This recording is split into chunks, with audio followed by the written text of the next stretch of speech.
trust that you had a delicious lunch and were rested. I want to say my thank yous before, because all the time we leave the thank yous to the end and then people are leaving. So I want to say my thank yous. I want to call Sister Monica Blake. We would like to leave her with, I have one there. I think Damaris has hers too. This is one of the For Real Women International signature bags. So we want to present that to you. Yes, Damaris is going to take pictures. We're going to present that to you as a thank you. As a thank you for hosting me and for inviting me to be here. I also want to call up all the women who are on your team. The women that you called up today. Hi, Stephanie. The women that you called up today, I'm going to ask all those ladies to come up. I don't know if they're in the room. I also have a gift for them.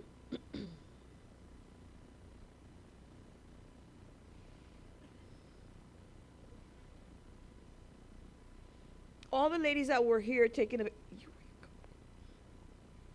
Yes. All the ladies that were here this morning and have had some type of they've had some type of hand roll position, something to do with the program for this. It's an entire week, right? For the entire week or 2 weeks. Was it a week or a week? 1 week. And we want to say thank you to you for your vision, first of all, and for in particular trying to fill the needs of the women of the church and the community. So we want to gift you with, it says, real women are delivered, because we do believe that, and we spoke today about the super women, right? We are delivered from all those things that try to hold us back from fulfilling our full potential in Jesus Christ. So we have a magnet for you, and we also have a sticker for you.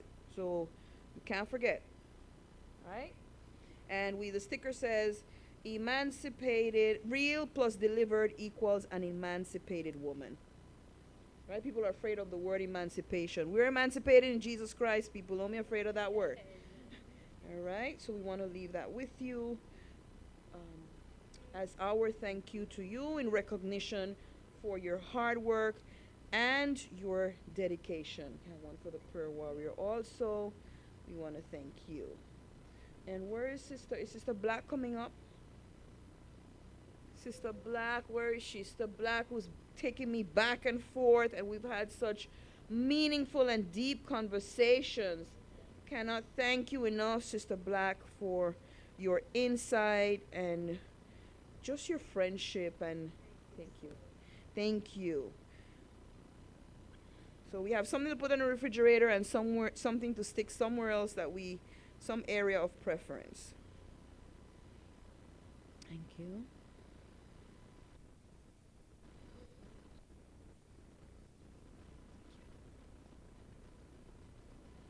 Somebody wants a picture of all of that. Okay, so please come up, ladies, with your sticker and they want a picture of you with the sticker and the magnet.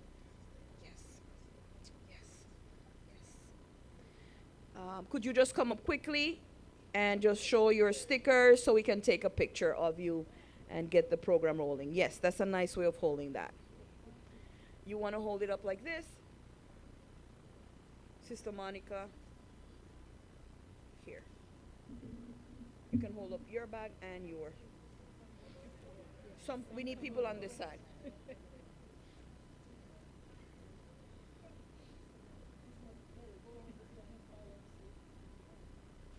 Can you get all of them? All right. So let's press in closer. And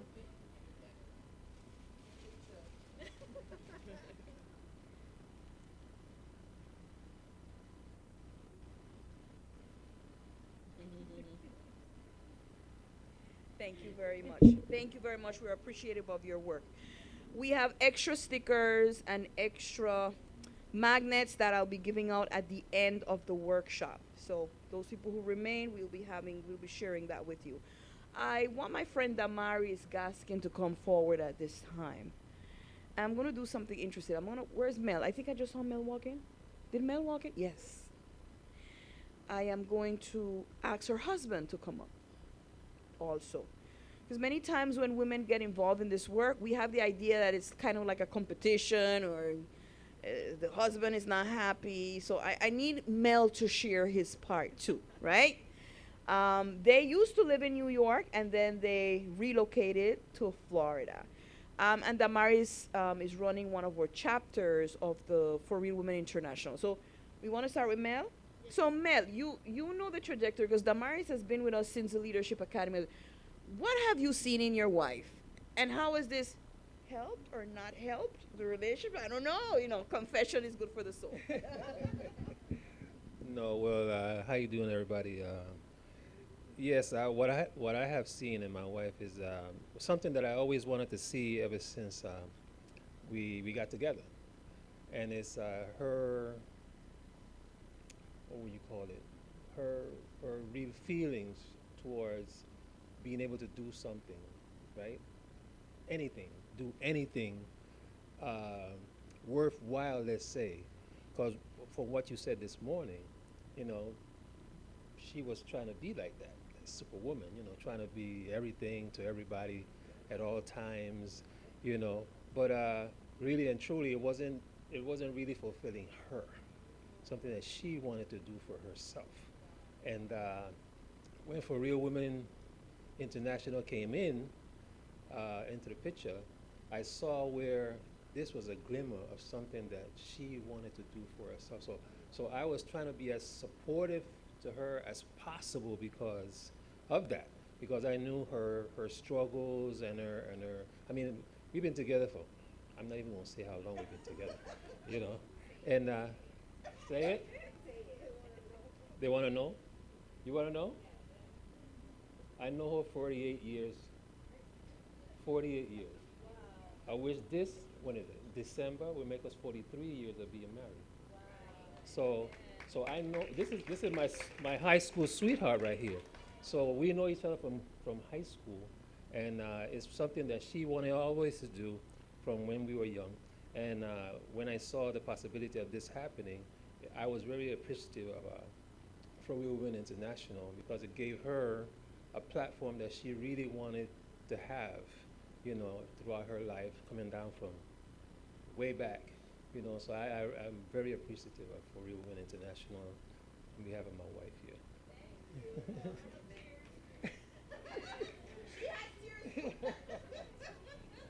Thank you, Mel. Thank you very much. It is not often that we get our husbands to talk.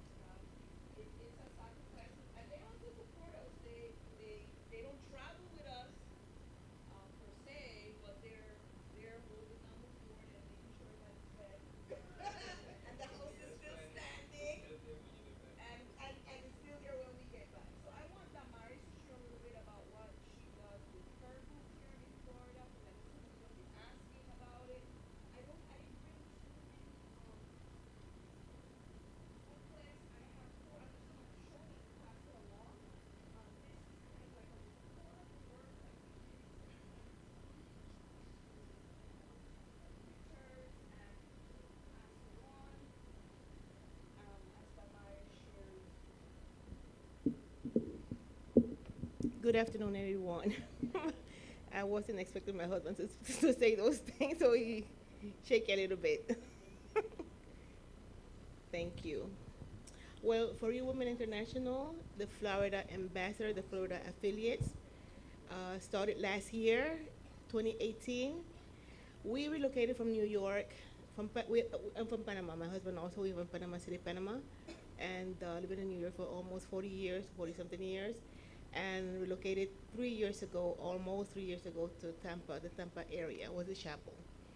And so the first year I got the Florida, to Tampa, I was homesick, missing New York, missing my 4 women sisters in New York because we are a sisterhood. And Norca, our president, said, "You're there for a reason." It never dawned on me, oh, really? Because we know that God have a perfect plan for us where we are. I wasn't thinking for a woman in Florida because I'm the only one here. Then the following year, 2018, that was 17, 2018, we went to Panama, our summit. We had our yearly summit in Panama City, Panama, that January of 2018.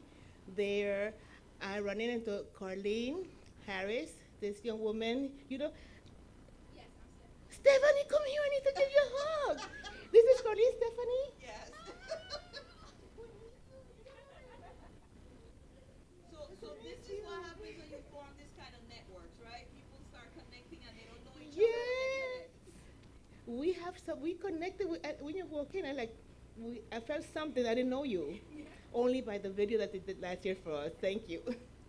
So Carlene is also in youth ministry where we met in the past, doing youth ministry work with the youth department. We love Pathfinders also, and so Carlene was at the summit, and we came back from Panama last year. In February, we started the Florida Ambassadors. My two daughters joined. One live in Jacksonville, one live in Gainesville, the other one live in Tampa also. And after that, two more joined the following month, and three more joined. So we are seven. And so that's how we started. So our first event last year was the International Women's Day. The recognition, people don't know that it's Women's Day in March. I couldn't believe that they didn't know what was that.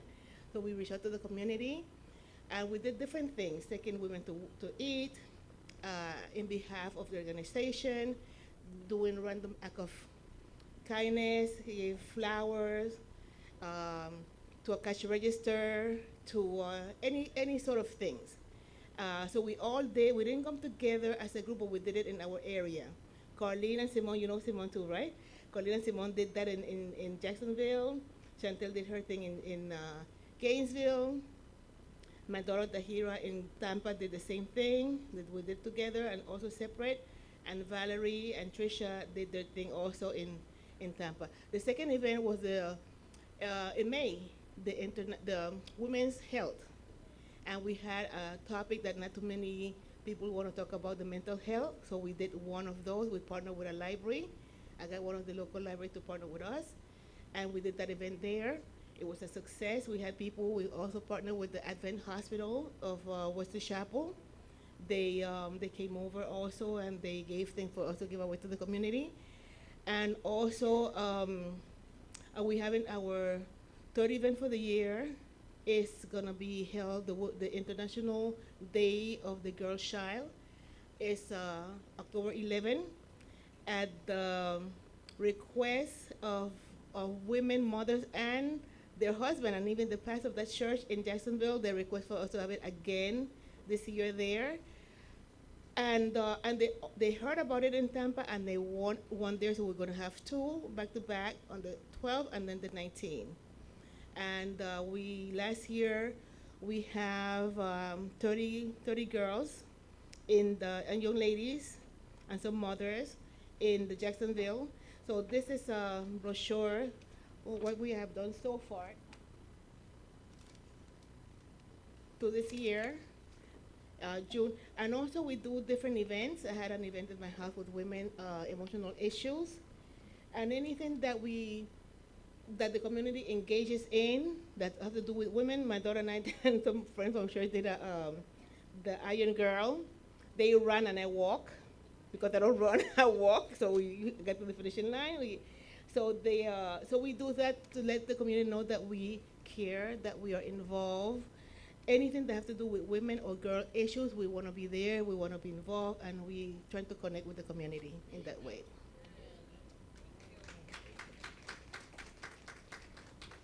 Thank you so much. Damaris is afterwards. I'm going to also interview her, because today's topic we're going to talk about wounding, the culture of wounding. And why do we call it a culture of wounding? What did I do here? Why do we call it a culture of wounding? We call it a culture of wounding because we do these things, or these things occur to us, and it has become our culture to just take it and not say anything and be silent about it, and we're carrying these things with us for years and years and years. So we want to talk a little bit about that today.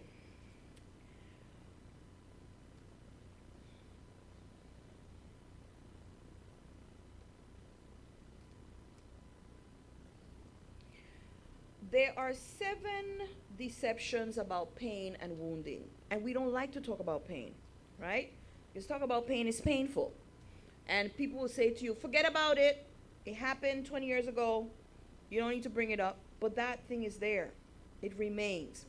These are the 7 common things that we say about pain and wounded. We say, it happened, but I am not wounded. I am fine.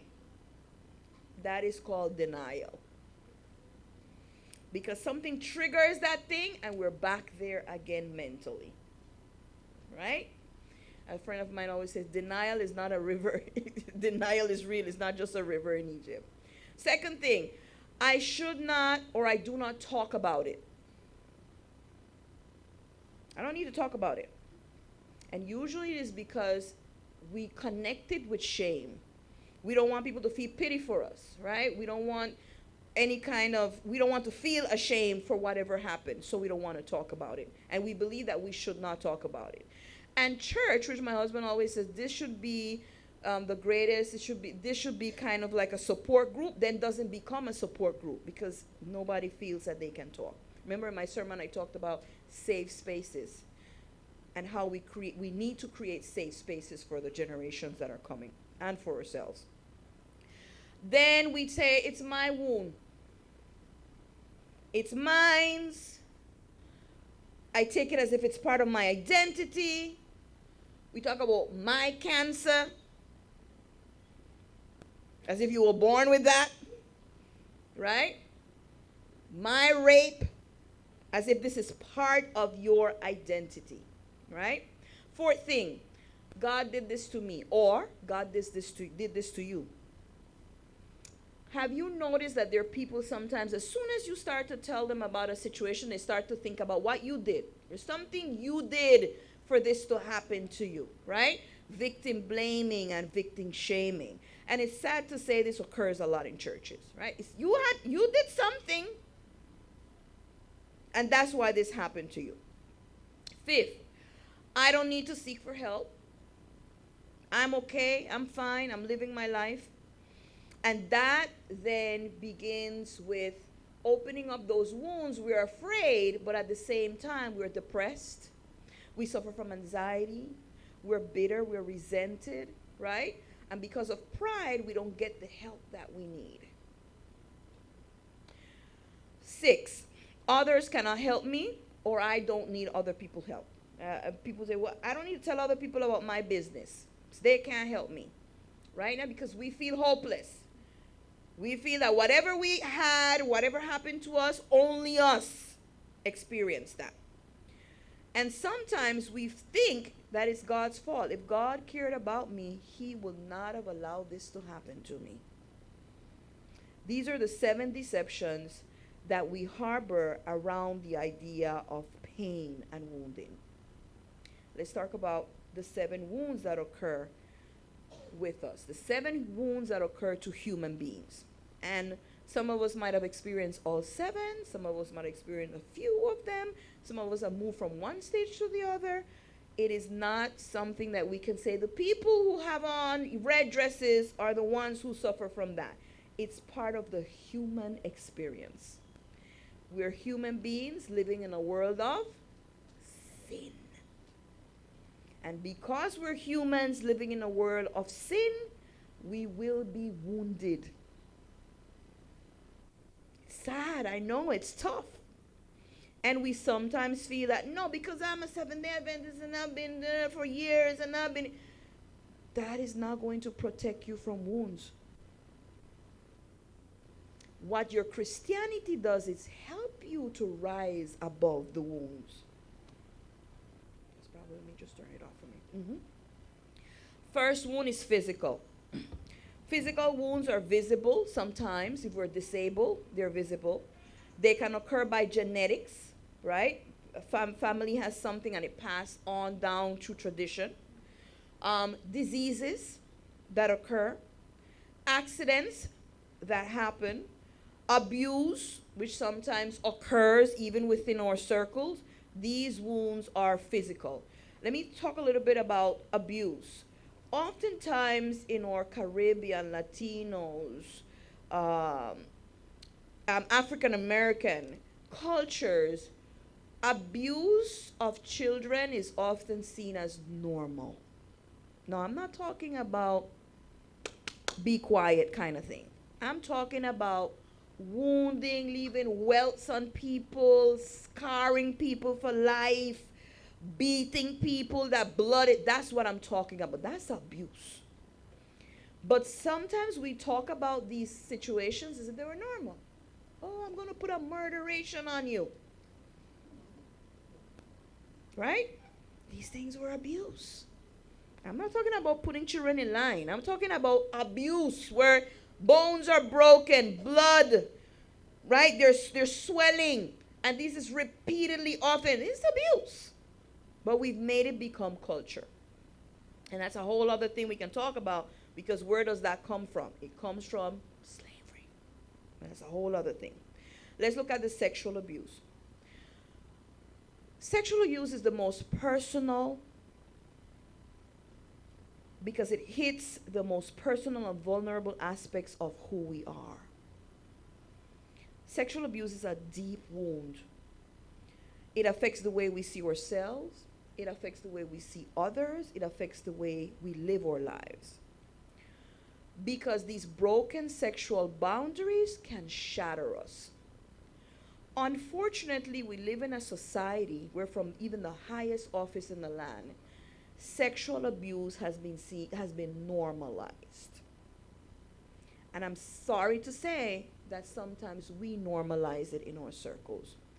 We believe that sometimes, not all of us, but a lot of us believe that sexual abuse should be something that it can, if it happened when you were 5, forget about it. You can get over that. Or we say to the victim, you did something, your dress was too short, we do not know how to handle it, and it's one of the worst and most terrible wounds. And a lot of it exists among us, but we don't talk about it. What does that create? We become incapable of stopping it, of breaking cycles. Cycles go on from one generation to another. Perpetrators sometimes are among us, and they continue because we don't know how to handle this issue, and we don't know how to talk about it. Let me just give you one story that I think the Holy Spirit is popping in my mind. We do international conferences for Women International, part of the work that we do. To celebrate our 10th anniversary, we're invited to St. Lucia, the island of St. Lucia. While on the island of St. Lucia, there were several things that happened, but one thing I want to share with you that stood out with me. We usually have in our international conferences a track for young women, and we have 2 very capable of our facilitators. One is a social worker, and one is a high school math instructor. They handle the young people track. Well, it so happened that in talking to the young women, one of the young women, 14 years old, said to them, listen, somebody is abusing me in my community sexually, and I don't know what to do. I don't know what to do. I want him to stop, but he has threatened me that he's going to kill my family. So they bring over the 14-year-old to me, and I said, is your mother? And she said, yes, my mother is in the big gymnasium with the other women. I said, fine, we have to call your mother. You need to tell your mother. We will stand with you in support, but this is something that you need to share with your mother because this has to stop. We call the mother and we say to her, and by the way, this is my second time having to face a mother-daughter confrontation of a daughter sharing, a minor sharing with a mother that she's been sexually molested by someone that she knows, the family knows. Bring the mother out and we say to her, your daughter has something to tell you. We want you to listen to her. We don't want you to judge her. We just want you to listen to her. And we will try to help you and give you steps as to how you can work towards overcoming this terrible pain that your daughter is suffering. The girl proceeds to tell the mother and asks who, and the mother says, who is it? And she says the name of whoever the man is, and the man lives in the community. So the mother starts fainting, right? She's holding her heart and fainting. So we're holding the mother, and then she's shaking uncontrollably, and we said, we're wondering, is it because of the person? Is it because of the news? What is it exactly? The mother proceeds to tell us, when I was 14 years old, somebody in church abused me, and I never told anyone for years until I got married. So the mother is telling us her story of what happened to her when she was 14. We're talking about how many generations? The grandmother is sitting in the gymnasium. The grandmother looks through the door and she sees this commotion, the daughter fainting, we're holding her, the granddaughter is crying. She comes out. What is happening here? And we said, okay, she said, I'm the grandmother, I'm the mother. Okay, we need you to relax. They're going to share with you something right now. It's going to be very difficult for you to hear. We're going through the steps of grieving. And the mother proceeds to tell her mother that the daughter shared with her and that she herself had experienced it and had never spoken. The grandmother then collapses.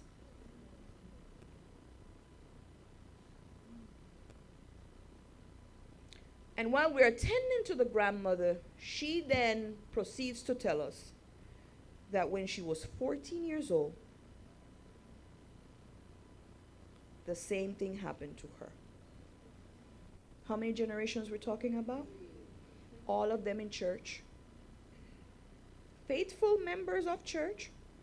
No one ever shared. Cycle was not broken. Devastating. So this is what we want you to understand about sexual wounding. It can be cyclical. You need to break that cycle. If you don't, it's something that can go on, not because these women chose to, but there's a breaking down of their confidence and their self-worth that stays with them unless we're able to have them share, deal with it, and understand that this is not God's plan for their lives. Choices. Some wounding comes from choices. Some of us make poor choices in our lives. Sometimes people tell us, listen, be careful with this. We still go ahead and we do it. Boom, bam. Suffer the painful consequences of it. Poor choices will leave painful marks. And sometimes these wounds are self-inflicted because we don't want to hear, we don't want to listen. I'm my own woman. I can do what I want. I'm 15 years old. We have to live with the consequences of those wounds, right? Another one, verbal wounding. Words do matter. You know the saying, stick and stones can break my word. Yes, words hurt because they stay with you.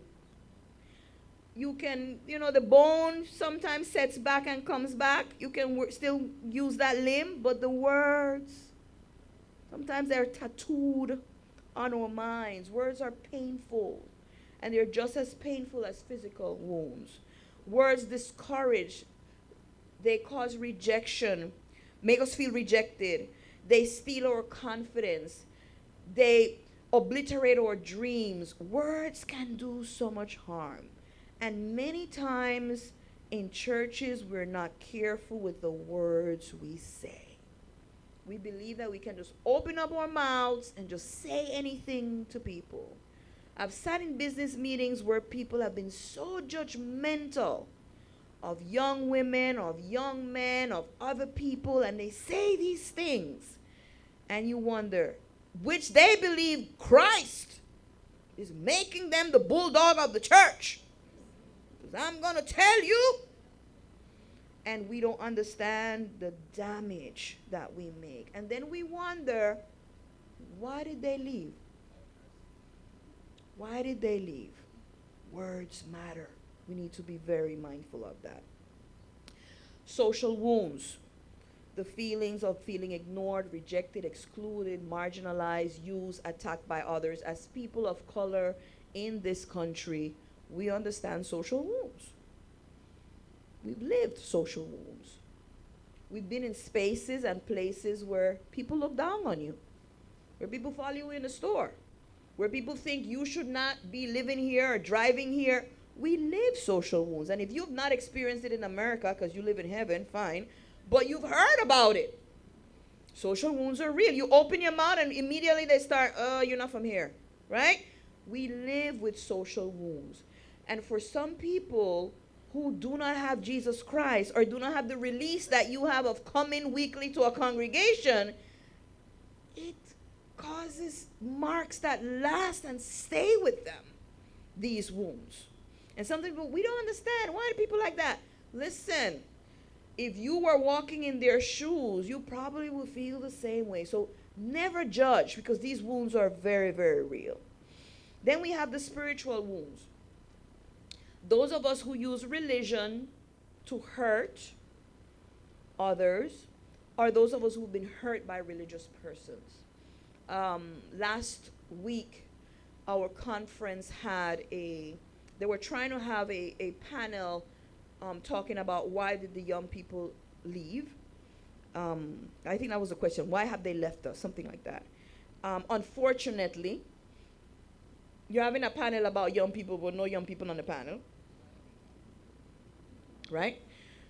Right. So you're not hearing from them why they're leaving. So the panel had about 10 pastors. Some of them spoke truth to power, was very good, but others were simply not. We know. And then a young woman stood up. A young woman stood up first, and she shared. She said, my parents are Nigerian. I don't go to the Nigerian church. Sometimes I go to the Haitian church. But I just feel that I don't fit in anywhere. I feel like, I go to these different churches and I just don't fit in. And this makes me feel that church is not for me. That I perhaps should not be in church. And one pastor went into this long dissertation about, who she, what she, whatever. Long dissertation. With not really answering her question. And another young woman stood up after the dissertation and she said, this is the problem. The problem is this. She's sharing a real pain that she's experiencing, feeling that she doesn't fit in, and we're going into a sermon as to why she should not feel this way, and we're not hearing her pain. And then she proceeded to say, I wear earrings on the weekend. And when I come to church, somebody who saw me on the weekend proceeds to, from the pulpit, bring down fire and brimstone on me for wearing earrings, but his wife is mean and nasty to people in the congregation. Why is my wearing earrings worse than her being mean? And she's speaking truth to power. So these are things that we need to contend with. We cannot be pointing on the things that we see on the outward, but yet still we're mean and nasty and miserable with people in the inside, and we think we're good. Because, you wear an earring, you have on a red lipstick, you're dressed too short, you're going to hell, but I'm going to go to heaven, and I can't even say good morning. I talk about everybody, I'm mean, I'm terrible. Balance. So some of us create these type of woundings in our congregations. And then finally we have emotional wounding. Emotional wounding, feeling hurt, feeling heartbreak, feeling sadness. Some people carry this for many years, and sometimes they don't. Remember, we spoke about those emotional gaps a little bit in the sermon today. Not understanding where this is coming from. I always say, like, when you see women who are talking against other women who are mean in their behavior, there's emotional voids there. And because they have these emotional voids, this is how they try to fill that emotional void by being mean to others, right? These are also wounds that we carry with us. So let me ask this question, because I'm not going to stand up here and give a dissertation to you today. I want you to apply. What are some of the wounds that you think are prevalent among the women in your family? First, we have to start inside. We bring ourselves to church. We don't take off Brown family at the door and come in here. We bring the Brown family with us. And whatever wounds happen in the family, we bring them. And we sit here and then we wound other people. Let's talk about the wounds first in the women in your family. And men, you can go back to the women in your family also. Let's talk, because remember, traditionally in our cultures, the nurturers are the women. Right? And if the women are wounded, what type of men are they raising? And what type of daughters are following their example? You see how deep that position is? Don't be jumping up, I'm the woman, I'm the mother. Hey, listen, that carries a lot of weight. Okay, so think about the women in your family. What could be some of the wounds that you think they carry? Sexual, physical, spiritual. Then think about the women in your church. I don't think everyone here is from Margate. Think about the women in your particular church. What are some of the wounds that you think they carry and that you see manifested there? And then finally, I want to talk about your community. What are some of the wounds that you see manifested in your community? So, you're going to talk to the person next to you, and if you're married, you're going to drag somebody else in there, 3 or 4. Have the conversation. What have you seen manifested? Please begin. So I should be hearing a lot of right now. Please begin. Yes, the boys are joining the conversation. The wounds for the boys? Yes, you can discuss that with your group.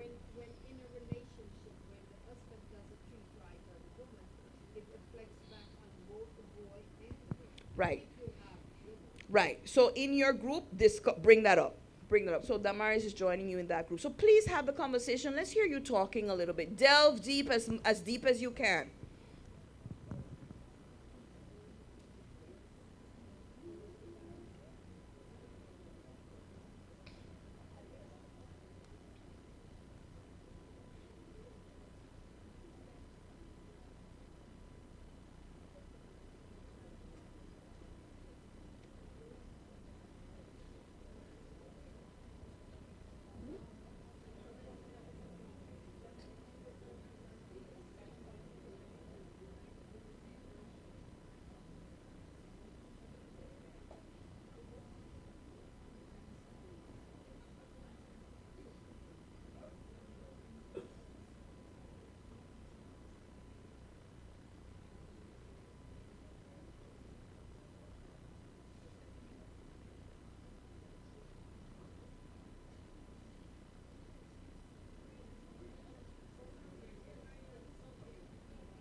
I'm going to tell you what group to go to, and you're going to put the mic in.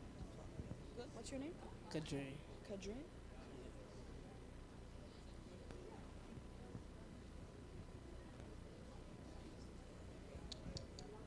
Okay, so we're going going to hear your preliminary answers. Kadre is going to go with the mic. Kadre, you're going to start at the back there. That group were the ladies in the orange dress. Let's see what they said. Over there in the orange dress, yes. Somebody from that group, please speak for your group. Alright.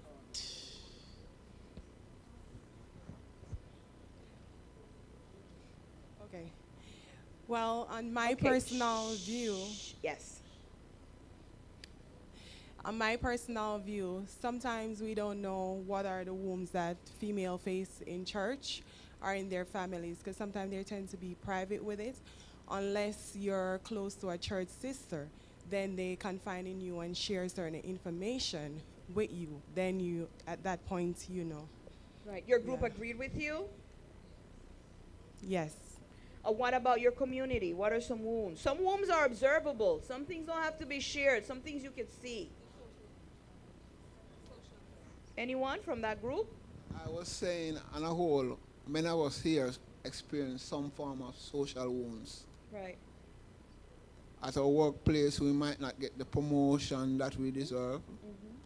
We might not get the raise that we should get because of our skin color. And that becomes dominant Yes. in our behavior, in how we view ourselves, and how we relate to others. Yes. I love what he's saying because this is very true. And many times we don't acknowledge that reality in our congregations. We need to focus on how do we help our brethren to strengthen that resolve to maybe fight cases despite. We just say to them, go pray, God is going to... And sometimes God needs you to do something. We need to be realistic about it. So thank you so much, my brother. It's very, very true. This group right over here where the two ladies are in blue, all the way in the back here, and the gentleman is there next to them, yes. Thank you.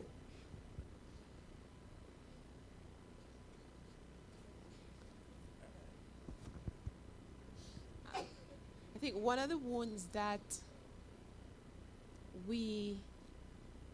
what we discussed is the relationship between parents, broken home.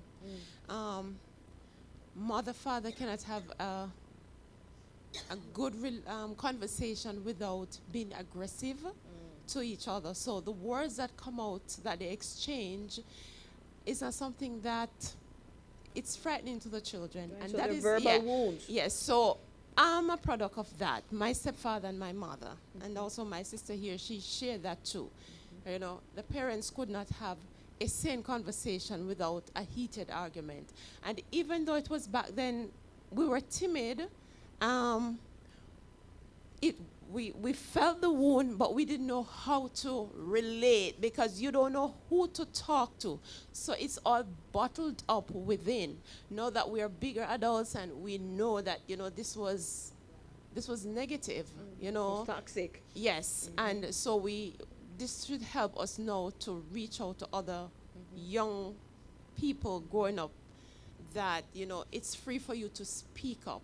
Do not withhold that. It's okay for you to speak up, to share what you are feeling. Yeah. Anyone else in the group? Yes. Toxic environments, toxic home environments. Many of us come to church and everybody, amen, hallelujah, happy Sabbath. You go home to hell. And as children, you are sworn to secrecy. It's house business. Don't share my business out in it. Right. Whatever happens here. But yes, if you're breaking them down emotionally, and you're creating human beings that are insecure, human beings that may end up in other toxic relationships or afraid of relationships because of this, you're creating trauma. Trauma is not just you break people's bones. Trauma mentally, right? So thank you for bringing that up. The group over here with the lady with the nice leopard and the gentleman next to her, yes, this group. Yes. It doesn't have to be you, but your group. Keep discussing. You're discussing it? Yeah, They're still discussing? I didn't see them discussing. Oh, see the lady there. She's going to answer. Yes. Oh, Well, we mentioned neglect because a child can be in a big family. Say the family have 6 children, and one child can be right there. It's a crowded home, but they feel lonely and neglected. Maybe there are some of the children are very good at sports or very academic, and one child is not, and so they may feel, the parents may give that child less attention, and so sometimes they come to church, they misbehave, they break out, they're seeking attention that they don't get at home. Yeah, it's a very good point. Very good point. Any other group on this side that would like to share? At the back, there's a gentleman there at the back who raised his hand. Just raise your hand so he can see you. Yes.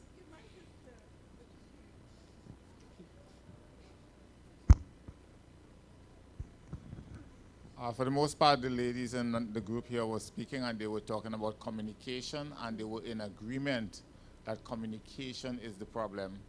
They were saying also a lot of times, West Indians, especially our men, they don't communicate. One sister was even saying that it's her younger sister that actually gave her the family history because her mother did not communicate that to her. And, she's just learning stuff, from her younger sister.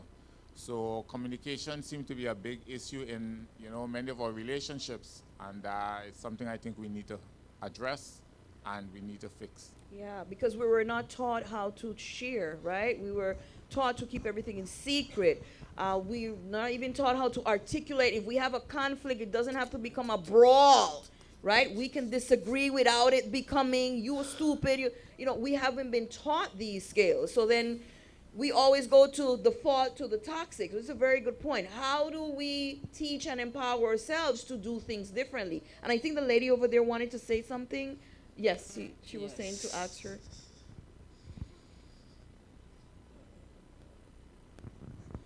Good evening, Good everyone. evening.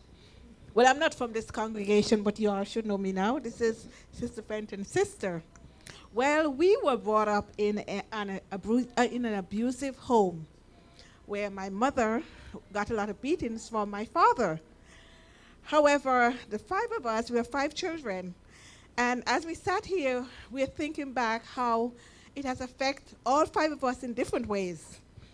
My sister here, she was one that wasn't very verbal, so she keep everything on the inside. My bigger sister, she's also nonverbal. I am the talkative one. And my sister after me, she's the one who is kind of she have a lot of outbursts. And my brother becomes what? Very submissive. So because we're brought up that way, all of us, even though we all turn out very well, thank God for his covering, we all carry different kind of emotions because of that. But as I told her, I don't go back there. When I accept Jesus Christ as my Savior, I put that under the blood. And I draw the bloodline that it will not come into my children and my children's children. So may God bless you. So let me challenge you. Let me challenge you. That's what I want. Yes. First of all, let me commend you because you're able to articulate how each one of you accepts it differently, right? If you're healed, you can go back there without a problem. Well, It's under the blood. I understand that. Right. But I just don't want to go back there. Why? I don't want you to answer now. I want you to think about it. Don't answer it. I want you to think about it. Okay? Just think. Just think. Just think. Just think. Right? And these are things that we need to ask ourselves. These are things that we need to ask ourselves. Because all of us have been wounded in some way. Right? So I just want you to think about it. I applaud you for having that conversation with your sister. I applaud you for identifying it. And this is the next step that I would like you to do. Have all of you sit down and talk about it. You got to go there. Go there and bury it. You can't bury it unless you go there. Well, She's a typical Adventist. Go there. And then when you bury it, it's going to be, you can go there and speak it in power, and you're going to be okay. You're going to be okay. Well, what we do is that we have a lot of laughs. When we get together, we talk about what happened. Right. And we have a lot of laughter. Okay, so stop again. Yes. Why are you laughing about abuse? Because it happened, but we're just happy that Was we your are. mother in pain when this was happening to her? Of course she is. So there's no laughing matter. It's, when we say we laugh about it, we laugh about some of the things that I we just want you to said. listen to Yeah. what you're saying. I know you don't mean, and I'm not putting you on the spot, but you're being the perfect case for what we do and say. Yeah. Your mother was in pain. It's not a laughing matter. But this is your mechanism of coping. Yeah. That's your coping. I get it. It's your coping mechanism. I get it. But I but when I say we laugh right now, Mhm. we understand the pain that our mother went through, because Right. right now my mother has dementia. Okay? And I know most of that, as we talk about it, came from all that. Right. You know, sometimes some of the things that she would say, we know she wanted to say those things. And she couldn't when she then. was being abused by my father, but she could not say it. Wow. But she's saying those things now, and it hurt us. Wow. It do hurt us. Wow. And I'm feeling the pain for your mother too. That's right. Because we talked about that this morning. Remember we talked about we are the super, we keep these things in and they manifest themselves physically. I'm feeling the pain because your mother is a representation of many women. And it is sad that it would take dementia for her to be able to say this because previously she couldn't. She couldn't. More power to you, your mother, your siblings. You need to share it with your generation that's coming up because the cycle ends with you. Amen. The cycle ends with you. Thank you Praise so much God. for sharing Hallelujah. that. Thank you so Praise much for God. sharing that. So my assistant is gonna. You can sit now with the mic. I'm gonna have you come up afterwards. She's like, yeah. And this is the next slide that I want us to talk about. Why is there a culture of silence around pain in our families, in our churches, in our communities? And what things help to create and perpetuate a culture of? There is a culture of silence. Do we accept it? The first thing people say, oh, because they don't trust, because you don't know who gonna talk your business. That's the first thing we say, right? Why is there a culture of silence around our family or churches or communities? What things help to create and perpetuate that culture of silence? Please discuss it in your groups, and then we'll ask you for your answers.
Okay, so we're going to bring it back home.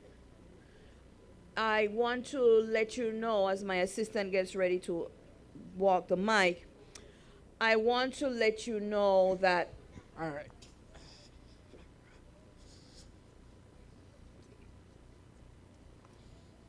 My husband and I were having a conversation earlier today, and we believe, and listen, we're both fourth generation Seventh-Day Adventists. pastor's daughter. We were missionaries at one point. I'm a pastor's wife. There's nothing about this church that I don't know. There's nothing that I've not seen or heard. People in high places, I know them. They eat at our table. But we know that there are issues that as a church we do not confront. And this is the reason why both he and I have decided that instead of saying, why don't they do it? We have to do it. Amen. So this is the reason why I force these difficult conversations. Because we need to reckon with these things.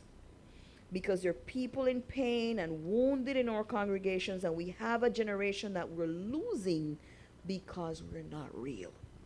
Right? So it's not this crazy woman when she come in and stirring up the pot. No. There's a reason for this. There's a bigger reason that at the end of it all, we take the decisions to break these cycles and become, in truth, stronger daughters and sons of God. So who do you want to answer the question? Whoever you choose, it's your choice. He's like, Candy, where did I choose? Whoever you choose, just put the mic in front of them.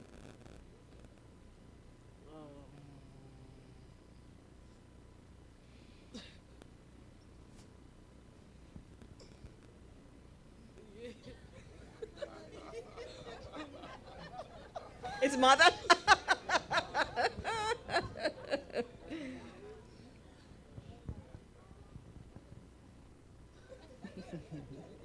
So just share what your group said.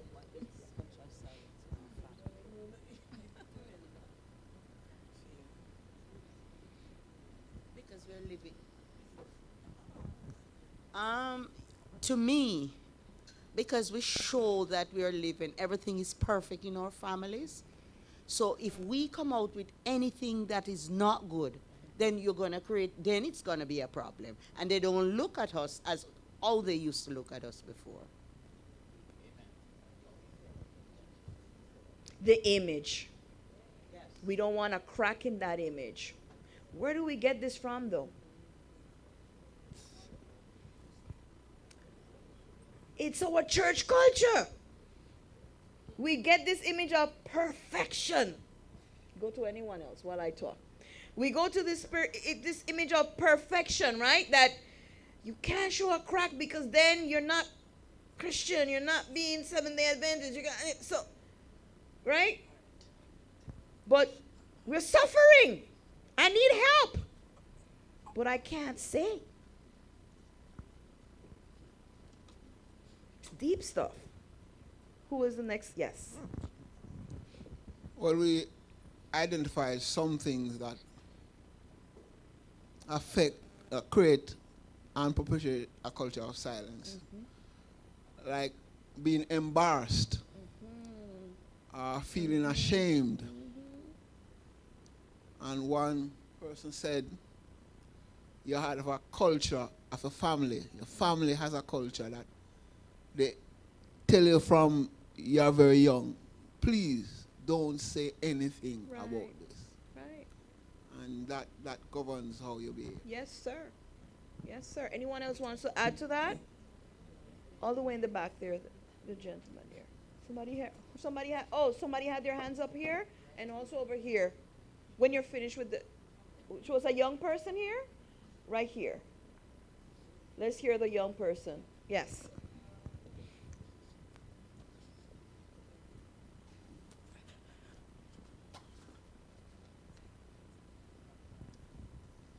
What my group was discussing is that when we're trying to talk to people, they're not listening. They're not really listening to you.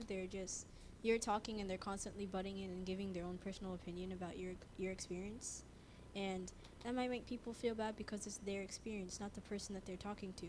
And we're saying that it would be much better if people would just listen and give their opinion at the end rather than in the middle, at every important point or detail. Thank you very much. This morning we talked about listening to understand and not to respond. We need to do that more. Let's listen to understand and not to give an answer. So the culture of silence, why are we silent? And the gentleman here brought it home. We're silent because of fear. Oh, the gentleman over here has something to say. You want to have him be the last person to share? Yes.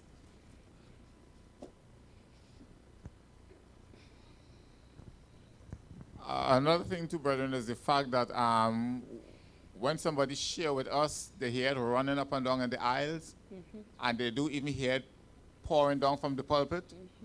And that is something we have to be careful of, brethren. We do not know how to be confidential. Very and true. people shut up because they would rather not say anything and suffer silence than to hear everybody in the church running with their business. Absolutely. Thank you very much for that. Very good point. Why are we silent? We are in fear of things like that people are going to be talking our business. We're also ashamed. Somebody mentioned that before. We are historically oppressed, so that's another form of oppression. So there's just one more wound. We take it. We take it. We have a false sense of religiosity. We think that this is what it is to be a Seventh-Day Adventist Christian. Right? Pretend on Sabbath and then live in hell in the week and come back and pretend again, and we go through these cycles. Right? We believe that this is what it is. The consequences of a culture of silence. We have victims that are continuously re-victimized because it becomes perpetual. Abuse breeds freely and it festers in our circles. But because nobody wants to deal with it, it just grows and continues. There is a sense of hopelessness for victims. Yes, they come, they sit here, but they don't believe half of the things that we're saying here. You're just doing it out of tradition and just doing it because, well, you know, my friends go there. Sense of obligation, sense of whatever, but they feel hopeless. Healing is felt many times by victims that it's not available. And whatever we're saying there about Jesus, that's not for me. That's for the other people who have a perfect life. But for me, it's non-existent. I want us to talk about sexual wounds. And I want to invite Damaris. Please give the mic to Damaris here. I'm going to interview Damaris very shortly. And I want us to look at these stats. Facts about sexual abuse and molestation. 90% of child molesters molest children that they already know. So this story about is a boogeyman, that's just 10%. 90% people that they know. Thank you so much, honey. I have a lollipop for you. I'll give you at the end. Remind me. 90% of child molesters are in the family, under the same roof, going to the same church, in the school. And oftentimes when children share, we don't believe it. Because how could so-and-so? It's impossible. Child molesters are usually in a position of authority over the victim. Siblings, cousins, teachers, babies, somebody that has authority over that child.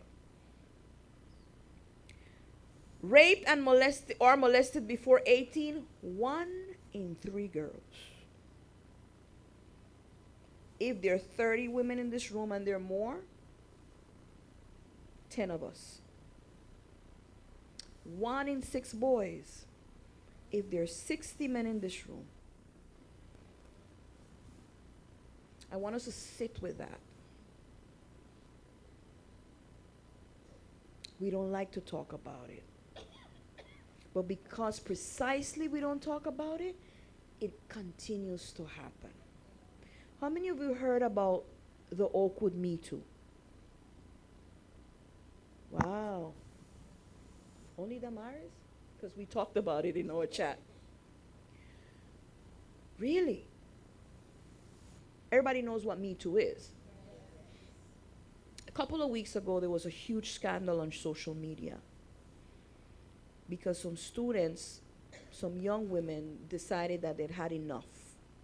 They had reported rapists and sexual harassers over time, and they felt that the university was doing nothing. The backlash against these young women, even in ministerial circles. There's a chat right now that I was like, listen, people, let me cuss you all out and leave. That's how bad it got. The backlash against them was just terrible. People started to say that they brought it upon themselves. The names that they're calling here could not ever do something like that. So reporters went digging. You know reporters? Reporters asked our university, because it's ours, how many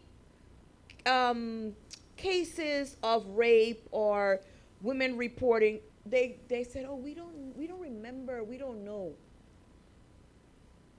They went to the police department. Police department said, oh, in 2017, X amount. In 2018, X amount. In 2019, X amount. Yeah, it happens there because the girls come and report it to us too.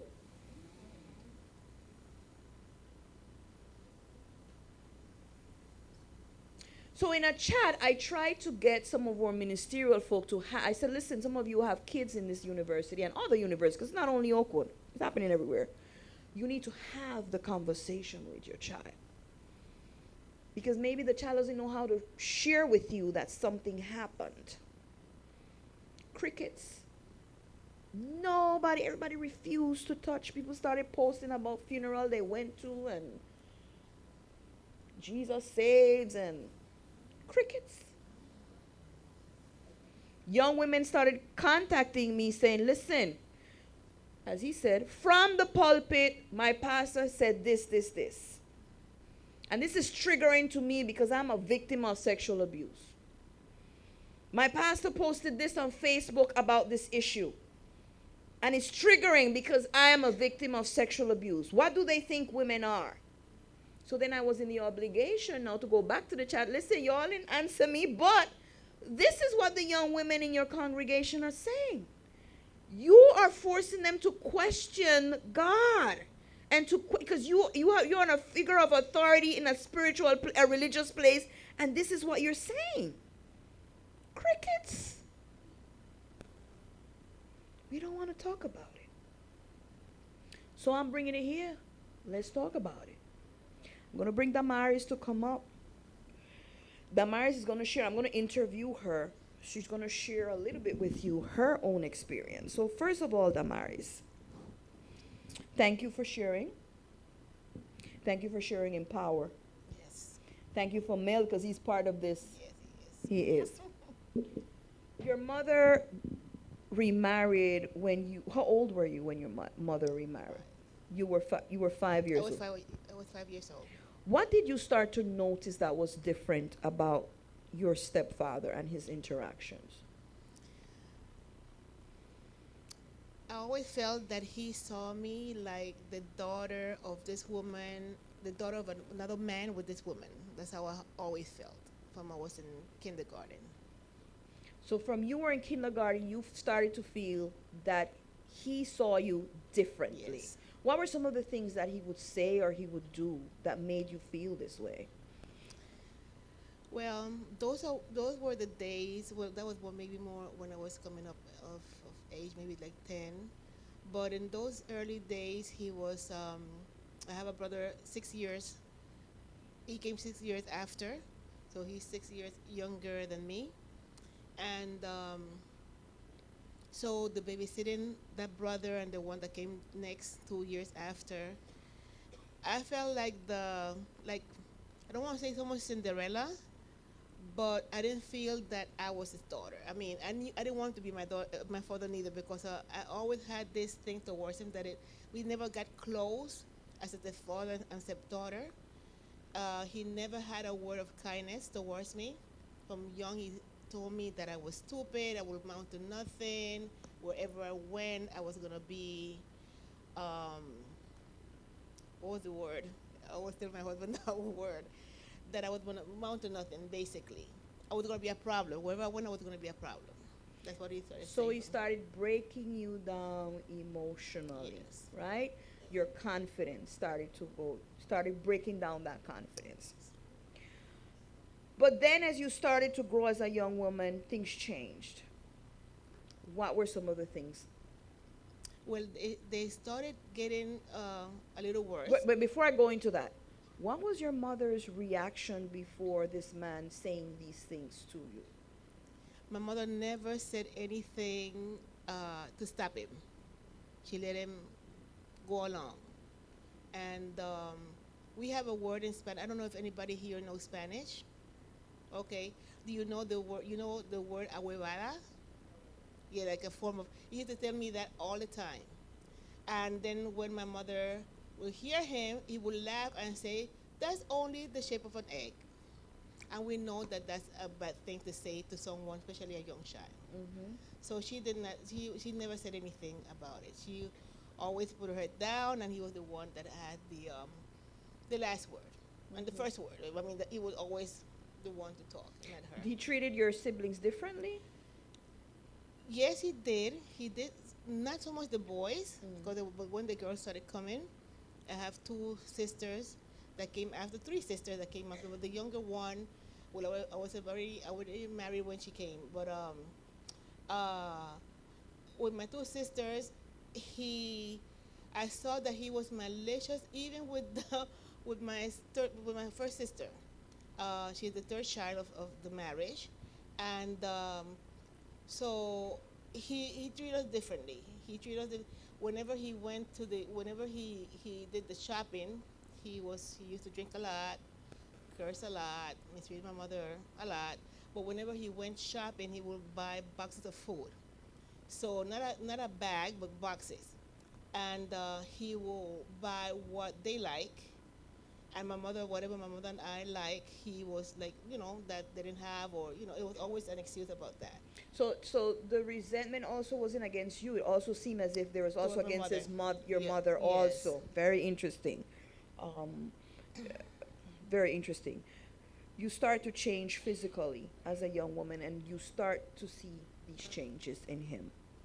Tell us a little bit about it. Yes, those were the days of the pants. They coming up again, that style, the skirt that looked like a pants, but it's a skirt, but it's a pants. So Sports. Okay, that's what they call it. I used to like to play jacks with the neighbors, and I noticed that he was always, every time I moved my face, he was always looking, and he would tell me, "Close your legs," but I am playing jacks. I don't have my leg open. They cross, but he always have a comment about my body, about my legs, and I started feeling that he's looking too much. It didn't feel normal. You're not supposed to be looking at a child that way, and it made me very uncomfortable. Did you share this with your mother? No, No. no. Okay. So then there was an incident that occurred. Share with us the incident. That really was the incident that just, Tip over. yes, was the tip. From I was 15, I started to feel more and more. I went to live with my grandmother when I was 14. My grandmother. And you live with your grandmother because your mother sent you there? No, my grandfather and my grandmother, they were still married, but they were separated. And my grandfather had the insight and told my grandmother, "Get that child out of there because she's growing, she's getting her nice little body. That man is not her father." And my grandmother went to my mother and told her, "I want to come to live with me." And she had a sister that didn't live, she lived in Cologne. My aunt lived in Cologne in another province. And I had my sister that was, my aunt, that's my grandmother's sister. She was not married, no children, and she asked me to come over and live with my grandmother so she could take care of me while my grandmother worked, because she didn't want me to be in the house with my mom. So my mom, she wasn't happy, but she didn't fight neither. Because when I went back in my memory, I realized that she knew that something was wrong, because if not, why didn't she fight for me? So at 14, I went to live with my grandmother. At 15, and I still have to go over to my mother's house to do chores, because I have at the time I had 4 siblings, to do chores, do laundry, everything. So the expectation is that you still have to come over and still take have your... to go. I went to school in the morning, went over there to the house, do chores. Nobody was home because my sibling had the afternoon. They went to school in the afternoon. I went in the morning, and I did everything from 1 o'clock to maybe about 4 or 5, and then went back to my grandmother's where I live. And so that happened, and I felt uncomfortable all those from 14 to 16. Then at 16, I was turning 16 when I went, like usual, I went over to my mother's house to do the same thing I did all the time. And he came over. He used to come. He was I don't know, taking time from work. He came over. Would come to pick up something and leave or whatever. In this occasion, he came over. He did not leave. Every time he came over, and I was there, it was a small room, a small apartment. I would come out and do whatever chores outside until he left. So I was outside, and he called me in, and because when he called, you have to answer and show up right away. Not like now, I have my grandkids, if the parent call and they take forever to show up. We were not trained that way. You call, you need to respond right away. And I came, yes, yes, Roberto, come here, ven acá. And what I saw was something that I've never seen, something very disgusting that really messed me up terribly. He was masturbating, and he wanted me to clean him, to see him finishing and to clean him. And I left. I had changed my uniform from school. I didn't even put on my shoes. I think I was in flip-flop, and I ran all the way to my grandmother's house.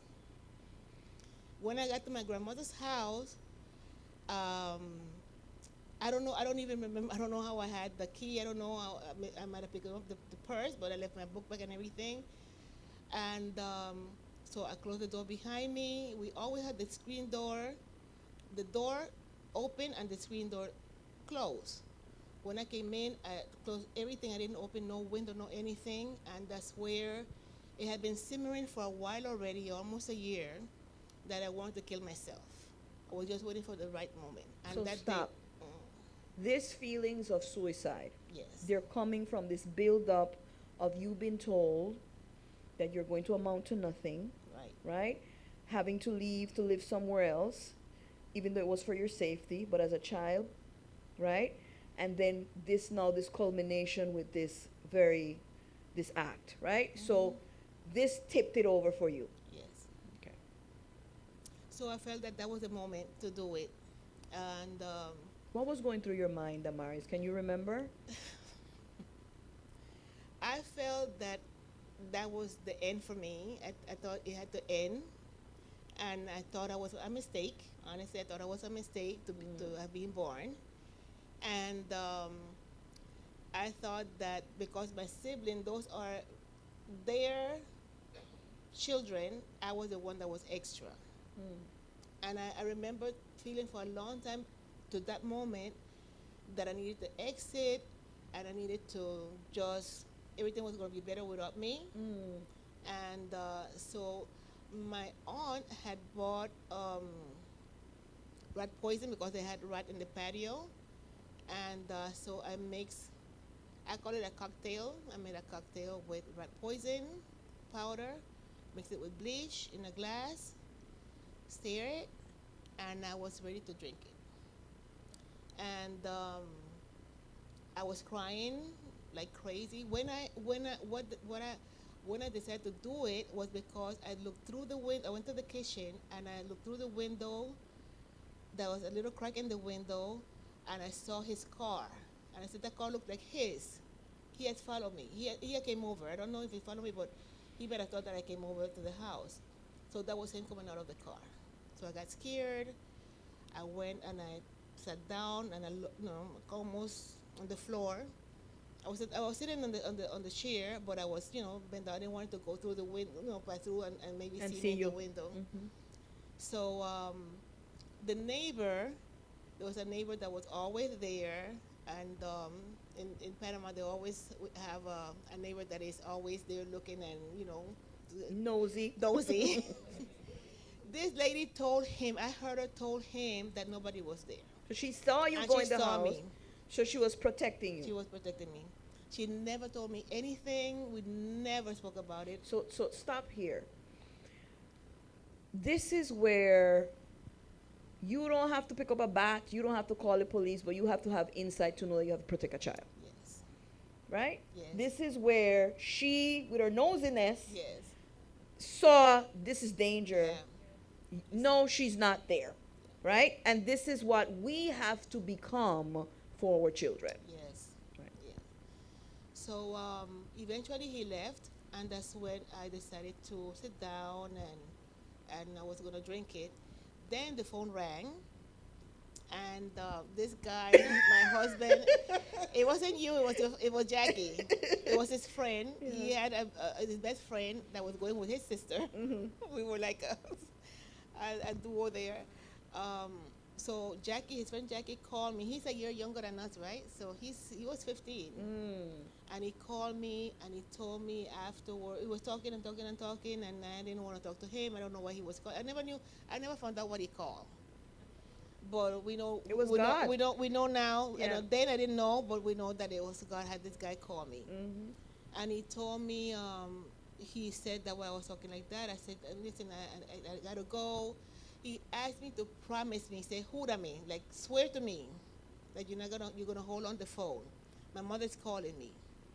Promise me you're not gonna hang up." And I said, "Okay, Jackie." He insisted, and he told me that his mom was calling him. And yeah, don't hang up.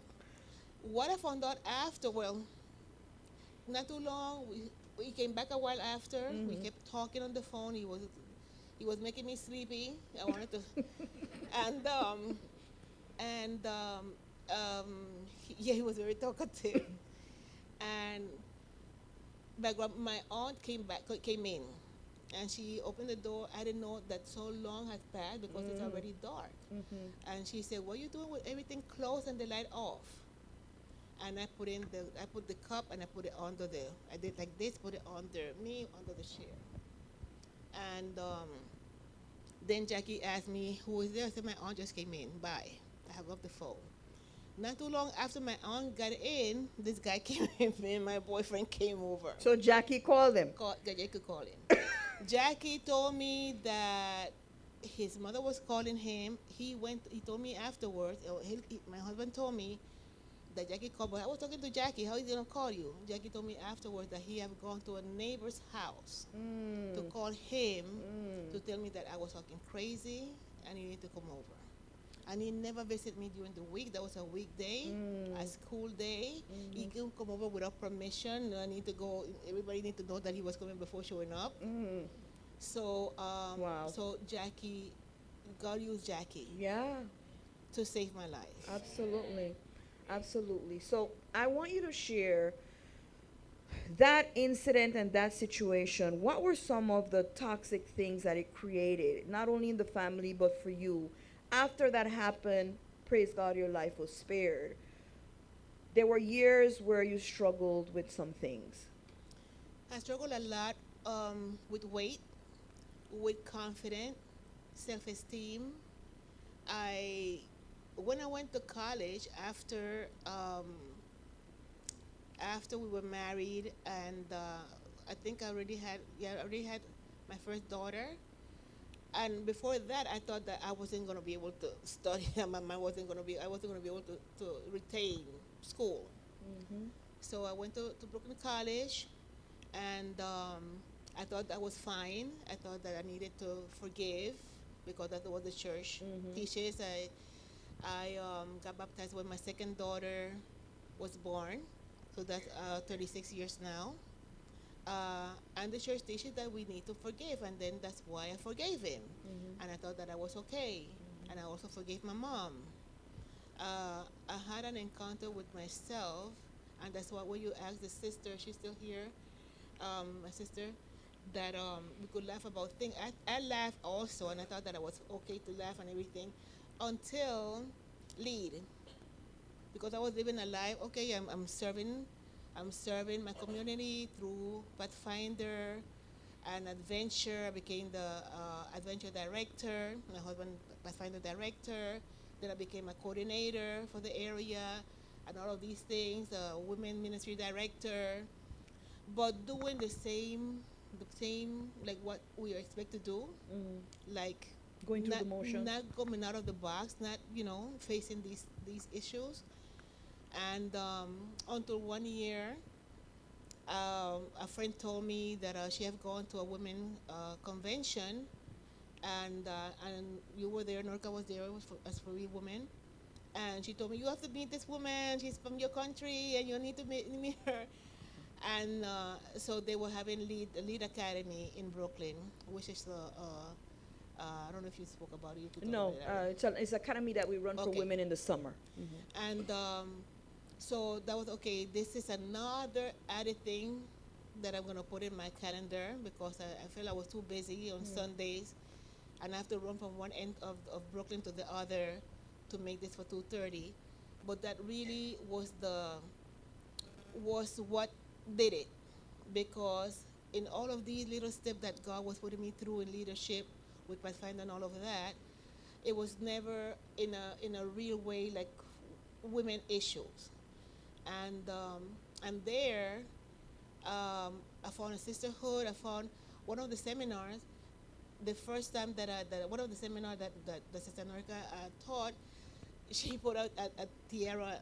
I came in the door, and she put this tiara on my head, and why? And I felt uncomfortable. Like, why is it making me? I feel foolish with this thing in my head. And you need to know that I do that all the time now to women. I do that. I do that. But so that helped me realize that it was another layer that I needed to shed. And it was not only forgiving him and my stepfather and my mother for real, but also forgiving myself and allowing myself to go through the channel of grieving. And I could recapture those years. I remember years later, I told my husband, and not too long ago, maybe like 5 years, I told him that I remembered that I used to cross the street with my eyes closed. So that just came one day like that. I didn't remember that. Wow. I don't know what triggered that memory, but Wow. So from way back, I know that God had a plan, and that everything that He said was like mines in my head, and every other progress taught me that those things were being canceled. Right. Cancel. Why is and let me make sure we clarify that forgiving yourself was not because you did anything, right? Forgiving yourself was why? Because you felt what? I felt guilty that I didn't speak sooner, because I have 3 sisters that went through similar thing, and that was their father. And I thought that being quiet was going to spare them, and not speaking up. And I had to ask my sister to forgive me for not speaking up. Right. So you share this story now in Victory. First, why do you share this story? And whenever you share this story, what happens? The first time I shared the story publicly as a real woman, and I don't think I did it before, only two people knew that, my boyfriend and my best friend. And not even because and he knew before my best friend. But why I share is because there's liberation, there's freedom, there is, the first time that I shared it, I felt like if I had won, like if I kicked the devil in his face.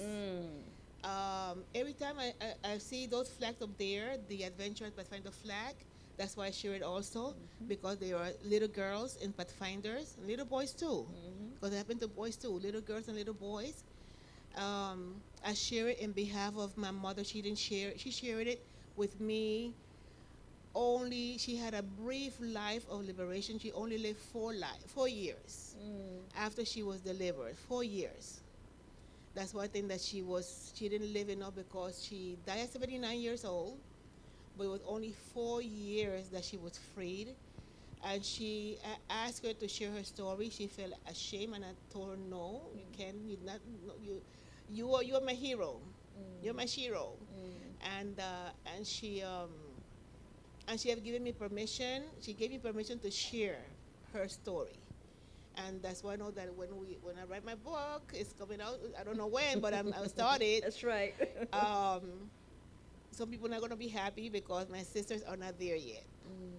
Yeah. They have not been able to accept and forgive. They say that they have forgiven their father, but they don't talk about it. They laugh. They laugh. They put everything like, that's over already. Let it go. They don't want to talk about it. They don't want to talk about it. I want to share that, and let's give Damaris a hand for sharing this. Damaris shared this story in Los Angeles. We went to Los Angeles for a retreat, and she shared this story. And a young woman who is now in the organization, Teresa Alvarez Diaz, was sitting there, and she then said to me, in her life, she did not know that there were other women in the church who had experienced something like that. And Damaris' story liberated her to see that she was not alone, to see that it wasn't her fault. And Teresa is a powerhouse when she tells her story, because this was the father who actually got her pregnant and forced her to abort, and he was an elder in the church.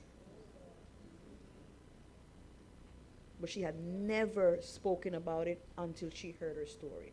Why these stories are important? Because you liberate boys and girls by sharing this story. So I thank you so much. You want to say something else? Yes, I wanted to say something in behalf of the girls. Please keep your eyes open. Please don't think that it cannot happen in your church. Yeah. It happened in my church with an adventure that she was my adventure. And today, until today, I love this girl. She was molested in the church by another girl a little older than her. And she went to college, and it happened in college. She is smart, and she asked me, she told me that 3 years before I came to Florida, she told me that it happened to her in college. And she told me, she asked me, Damari, do I have it in my forehead? Why this happened to me? Please, if somebody come to you, and we cannot stress enough to keep watching our children. If they come to you with anything, please believe them. Sit down. She wanted to talk to the church. She wanted to go in front of the church. She came to me to be able to go to the church, and they talked to the pastor. Your mother knows, the mother knew. The pastor convinced the mother not to share that in the church. Why you want to do that to your daughter? Why you want people to talk about your daughter? And I asked the pastor, don't, listen to her. He did listen to her quietly. He didn't do anything. But when she left, thank you for sharing. Thank you for your story. Thank you. And then he went to talk to the mother and told the mother. And up to today, she doesn't want nothing to do with church. And that's where we are. And that should not happen. The silence, the culture of silence. The culture of silence. And besides believing as parents, and even those of us who are not parents, but we know young people in church, watch their moods and their behaviors. You can see when something is off. You can see when that light is dimmed from those eyes. Ask, are you okay? Let them know if something ever happens to you or someone, you can come to me. Because maybe they can't go to someone at home. You be that person. And if they share, make sure that you take it where you have to take it. We've had to talk to pastors. We've had to tell pastors, you need to sit that person down. We've had to talk to parents, but the cycle needs to be broken. This cannot continue. We see the damage that it does to children, and it's on us to create those barriers. I am particularly worried, even though I'm a high advocate for women, because that is my calling that God gave to me. I am particularly worried about young men. A lot is happening with boys.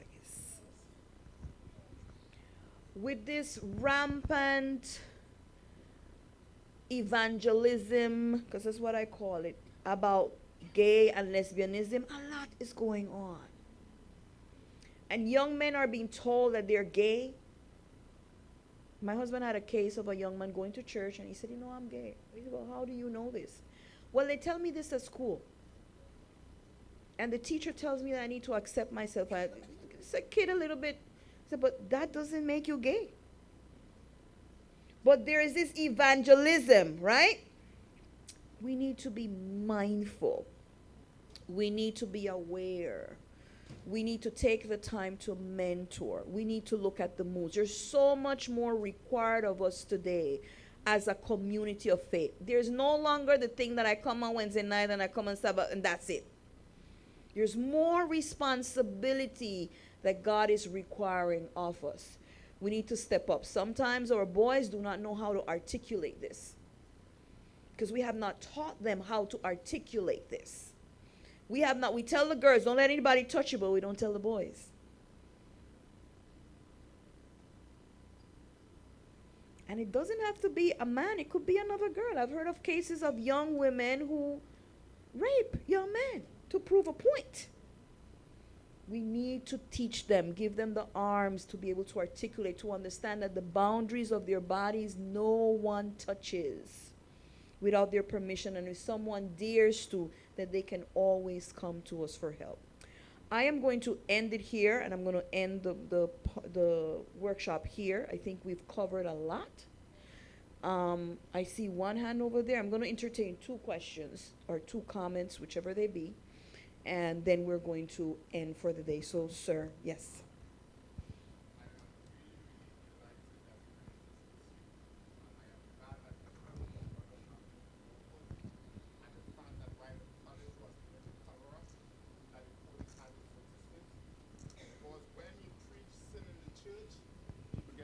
And uncomfortable, and they fail to realize that the people out there already know the sins in here. That is so true. Sin is the problem. We need to call it out, point it out, and kick it out. Sin is what's destroying the church. And we have to understand, we must acknowledge our weaknesses, our sins, our failures, our shortcomings, and deal with it. Absolutely. Because if we don't deal with it, God will deal with us. Absolutely. And the community we are trying to win, they know all our skeletons. And we cannot get them in because when we think we're covering it up, they're seeing it wide open. Yeah. So let us be honest, brethren. Absolutely. Sin is the problem. You're not trying to put down the church and make the church look bad and criticize the church, and you have visitors so you can't say this. And if the visitors hear that, brethren, they know. So let's deal with it and let God's church be God's church. You know, thank you so much for that comment. A social worker friend of mine, when she found out that I was Seventh-Day Adventist, she said, "You are Seventh-Day Adventist?" I said, "Yeah." She said, "Listen, I have a roster of cases of sexual abuse, child abuse." And she said, "One thing that I always find with the Adventists, they never want to talk. They prefer to shut it up. They prefer to say the child is lying, but they do not want to take it to the next level." And she says, "That bothers me. Is it something in your theology that makes you take this stand of not protecting children and making sure that these things are taken care of, but you prefer to cover it?" We have to reckon with that. We have to reckon with that. Another question or comment? If there is none, I want to thank all of you. You have been wonderful hosts and hostesses. This has been a very good meeting of the minds, more importantly. I want to also say to you that our responsibility as a church is wider. We need to stop focusing on minors. The issue is not whether her dress is short and whether she has on red lipstick. The issue is she safe at home? The issue is she safe at school? The issue is, if something happens, will she be here to save? Sometimes these things are manifestations of other things. We need to look beyond. So let's stop looking at sometimes symptoms of youth and sometimes symptoms of other things and making these things major. They're not the problem. The problem is sin. There's something else there, right? Let's look at these things. So I want to thank you. I want to thank Sister Monica for her invitation. We ask you that you pray for us as we continue to minister and as we continue to broaden our circles and broaden our message to the women and girls in this world. Thank you very much. You have been very, very kind. May God continue to bless you.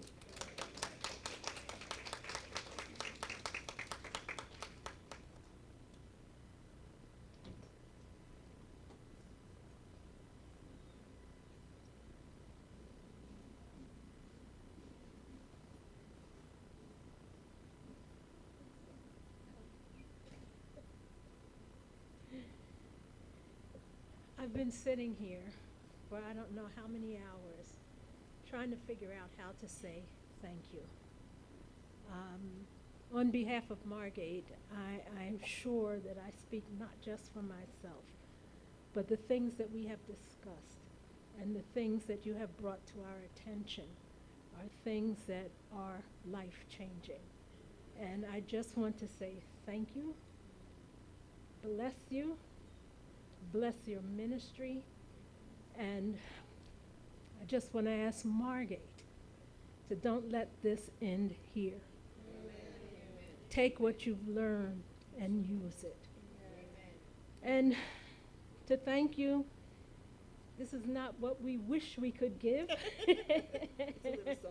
but it's a little something, something. Thank you very much. Appreciate And it. we hope that it will help you with your ministry and help to spread this message far and wide. Thank you very much. Thank you very much. Thank you very much. The most powerful thing she said, let's leave from here and let's continue to break those cycles. Thank you. I want to add my little quota of thank you, Sister Norca, for coming to speak to us today. We have been waiting for her for a long time, and I'm so happy that you could have joined us at Margate. We listened, and we are going to do whatever you have said to us today.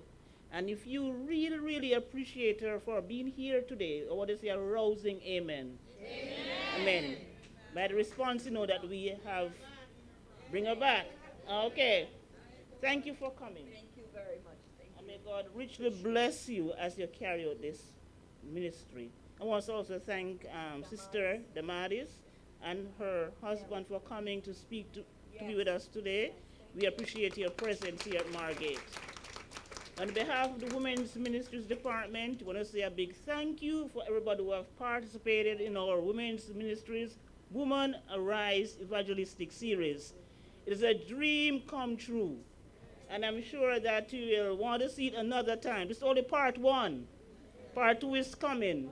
And Diane Walden was our first speaker. She's not here with us. I'm not sure she's listening online. We have Nicole Brizet. She was on Wednesday. We have Donna Williamson. She came powerful. And Sister Norca. Thank you, thank you, thank you.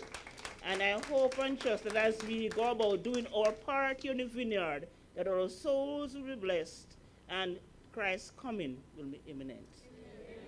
I have a few announcements before we pray. We have tomorrow we have a personal ministries meeting, and pastors asking us to, all heads of department, to bring your little projections for next year.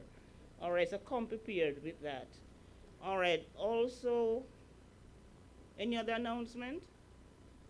Elder Pierce, you standing there. With that, you want to ask all to stand as we pray. We always collect a little offering.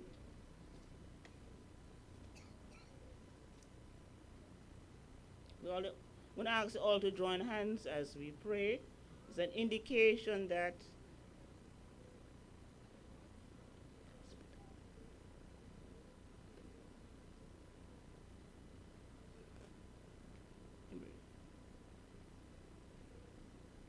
you mention her in our prayers. So let's join hands as we sing our well-known side by side we stand. I can't hold any hands. You know I can't sing so well, so I have to start it for me. Side by side we stand, awaiting God's command, worshiping the saving King, living by His grace and moving on in faith. Jesus Himself will see us through. Meet me in heaven, we'll sing songs together. Meet me by the Savior's side.